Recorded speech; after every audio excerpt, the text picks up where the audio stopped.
আমাকে ছাড়েন, আমি ভোটার, আমি সন্ত্রাসী না, আমাকে ছাড়েন।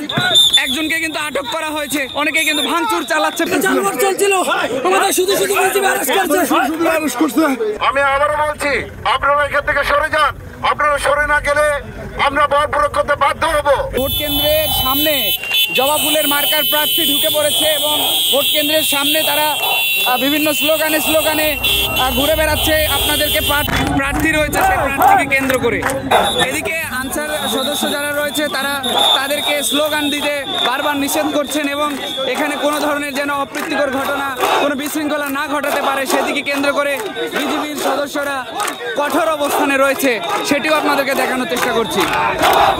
আপনারা যেমনটি দেখছেন এই মুহূর্তে বিজিবির দুটি ইউনিট এখানে চলে এসেছে, তারা কোনো ধরনের যেন বিশৃঙ্খলা না ঘটাতে পারে এবং আপনারা যেমনটি দেখছেন এই মুহূর্তে কিন্তু বিজিবির একটি টিম এসেছে এবং তাদেরকে এখান থেকে সরিয়ে দেওয়ার চেষ্টা করছে, কোনো ধরনের যেন বিশৃঙ্খলা না ঘটতে পারে সেটি আপনাদেরকে দেখানোর চেষ্টা করছে। এবং এখানে জবা ফুলের যে প্রার্থী রয়েছে সে বিভিন্নভাবে আমরা বল প্রয়োগ করতে বাধ্য হব।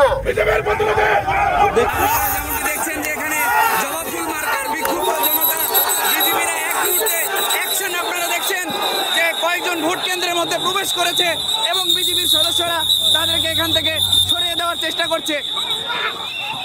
যেমনটি দেখছেন এটি ভোট কেন্দ্রের সামনে কিন্তু সমর্থকেরা চেয়ার ভাঙচুর করছে বিভিন্ন ধরনের আপনারা দেখছেন এবং বিজিবির যে সদস্যরা রয়েছে তারা চেষ্টা করছেন যেন কোনো ধরনের দুর্ঘটনা না ঘটে, সেটিকে কেন্দ্র করে আপনাদেরকে সেটি দেখানোর চেষ্টা করছি।